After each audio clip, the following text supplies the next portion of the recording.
All right, so when we dig into Palantir's latest quarter, it's pretty clear that we're not just looking at a set of strong numbers. The way management talks about it, and really the data itself, points to something more fundamental. They're framing this as a moment where the company has basically carved out a category all for itself. And you see it right in the headline figures. I mean, CEO Alex Karp himself called them bombastic numbers, and he's not wrong. You've got 70% overall revenue growth, a Rule of 40 score way up at 127, and then the US business is just surging at 93%. So, this isn't just seasonal noise or a one-off good quarter. This is the core signal of some serious operational momentum. And that really gets to the heart of their entire narrative right now. Management keeps coming back to this phrase, N of one, basically a category of one. Their argument is that these results, they're not just riding some big market trend. They believe this is the result of a very specific structural advantage that's being driven almost entirely by what's happening right here in the US. So to really understand what's going on, you have to look at the engine. And that engine is the US business. It's growing at 93%, and it now makes up 77% of their total revenue. This isn't some balanced global growth story. No, this is all about overwhelming outperformance in one single geography. And that concentration, it really redefines the whole financial profile of the company. Now, if we double-click on that US engine, the picture gets even sharper. I mean, both the government and commercial sides are strong, but it's the US commercial business that's just, well, it's on another level. 137% growth. That's not just growth, that's explosive velocity. And here's the really interesting part. The momentum isn't just strong, it's actually compounding. Look at this trend. It accelerates from 93% to 121, and now to 137%. Quarter over quarter. This just isn't how enterprise software is supposed to work. At this scale, you'd expect growth to slow down, not speed up. And all of this operational speed, it's translating directly into how capital is being committed. We're talking a record $4.3 billion in total contract value booked just this quarter. And you have to understand, that number isn't just a sales figure. It's a clear signal of long-term conviction from customers. Capital is flowing to what's working, and it's flowing in these big multi-year chunks. So the driver behind all this acceleration is a fundamental shift in the product itself. The company keeps talking about collapsing the time to value. What they mean is they're getting customers from that initial sign-up to a real transformational impact on their business at a speed that's just unprecedented. And you can hear this shift in the way customers talk about it. They're not calling it a tool or an application, no, they're calling it their operating system. It becomes this foundational layer that's so deeply embedded that, 97% of employees are using it every single day. Suddenly, every other piece of software has to justify why it even exists. This really gets to what management says is their secret weapon, the ontology. Think of it like a perfect digital twin of the entire company. Its factories, its supply chains, its financial data, all of it.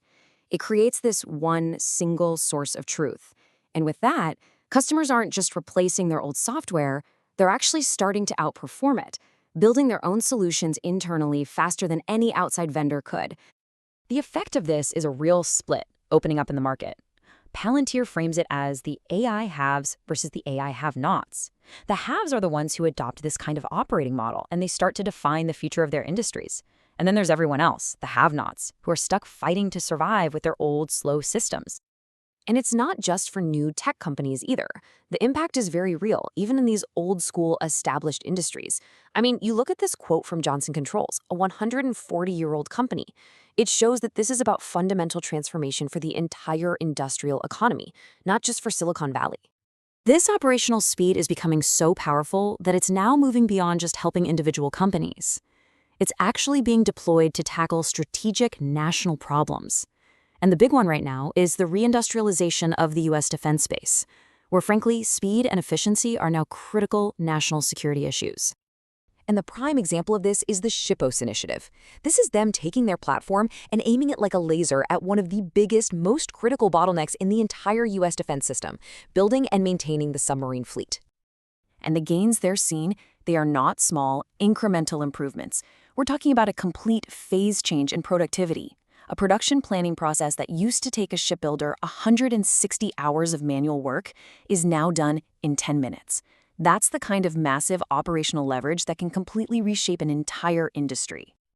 And the big picture here, the strategic vision that CTO Shyam Sankar talks about, is to create this single, integrated view that runs from the factory floor to the foxhole. The goal is to link the industrial base directly to what's happening on the battlefield. It's about breaking down all these disconnected silos and turning the whole thing into one unified, responsive system. So when you put it all together, the assessment of this quarter is pretty clear. What we're seeing is a confluence of a few key things. First, the execution is truly elite. The numbers speak for themselves. Second, the strategic clarity is incredibly high. They are laser-focused on the U.S. market and the defense industrial base. And finally, the operational momentum isn't just strong, it's visibly accelerating. And what this level of performance does is create an enormous amount of future optionality for the company. It puts them in a position to expand their role across the entire defense industrial base. It opens up the possibility of becoming the default OS for the next wave of AI-native companies. And in doing all that, they're essentially setting the new standard for how AI actually creates value. So, if you synthesize all of this down, the best way to think about Palantir right now isn't as just another software company. The analogy that really fits is that of an architect who is installing a central nervous system directly into their client's operations. And this nervous system is designed to do three things: sense its environment, decide what to do, and then act on that decision, often autonomously. It effectively turns what was just a collection of different assets and processes into a single cohesive organism, an organism that can adapt, learn, and operate with a kind of speed, a velocity that really does define an entirely new category of performance.